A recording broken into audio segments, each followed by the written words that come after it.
Donc on va faire un dessert très original. C'est essayer de profiter de cette amertume et ce goût doux de l'olive noire. On va le marier avec l'amertume du chocolat, ce côté sucré qui va venir apporter une petite touche et qui va de la longueur surtout.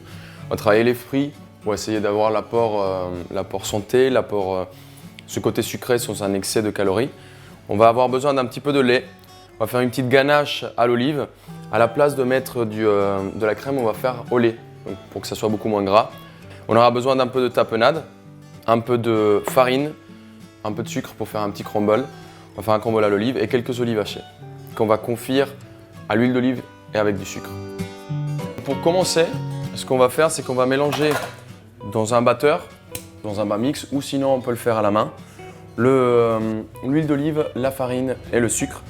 Et en fait, on va essayer de la travailler, ça s'appelle… c'est un peu comme si on comptait de l'argent. On essaye de travailler entre eux pour réussir à avoir une pâte brisée, une petite pâte sablée en fait. Et l'idée, c'est vraiment pas travailler la farine pour pas qu'elle devienne élastique. On le met au batteur, on fait tourner pendant 5 petites minutes et ça donne une pâte très fondante. On va rajouter une petite cuillère de tapenade, voilà. Et on va tout simplement finir de mélanger la pâte et on va la mettre en cuisson dans un four à 180 degrés pendant à peu près 8 minutes et après on va checker.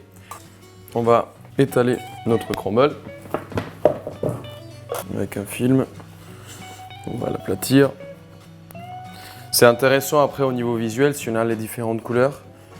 Un crumble qui est différentes textures et une palette de couleurs différentes, c'est très joli aussi.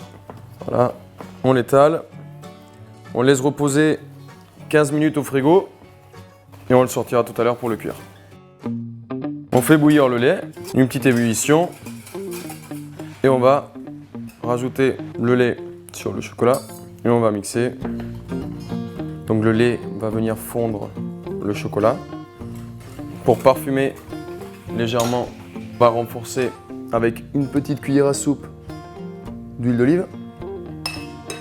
On va laisser refroidir et on va mettre dans le siphon. Et laisser bien refroidir à peu près, faut compter une demi-heure, 40 minutes, qu'il soit bien glacé. On va mettre notre crumble en cuisson. Et c'est parti pour 8 minutes. Et dans 8 minutes, on va venir casser le crumble pour avoir un crumble très fin.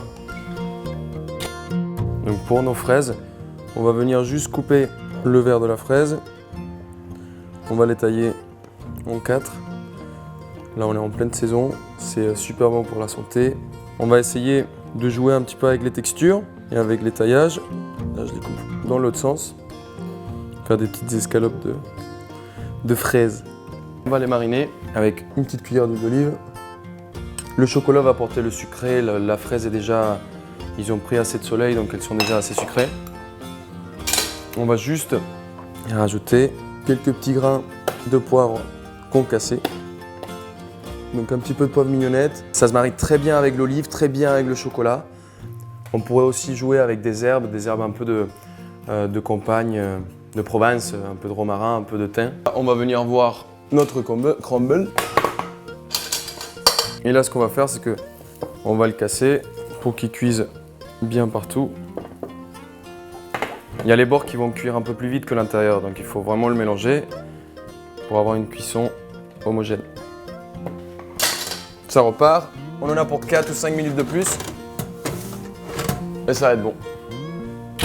Donc pour les olives, on va les tailler en petits quartiers comme ça et on va juste les rouler légèrement dans un petit peu de sucre. Juste une petite pincée de sucre. On va prendre un petit peu de tapenade, nos fraises qui ont mariné au poivre et à l'huile d'olive, bien comme il faut.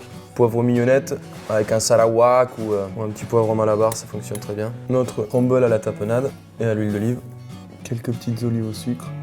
On va utiliser une herbe qui est super intéressante au niveau du parfum qui s'appelle le shiso pour la déco. C'est un peu le basilic des japonais. Et ça se marie très bien avec le poivre, très bien avec la fraise. Ça va nous faire un super mariage. On va râper un peu de chocolat. Le siphon qui a été gazé 2 fois. On va faire quelques Petit point de notre gainage très légère. Donc voilà, elle est au lait, donc elle tient un petit peu moins que si on l'a fait au la crème. Vous allez voir, c'est très aérien, très léger. Et là, on a un super dessert. Super dessert d'été, light, gourmand.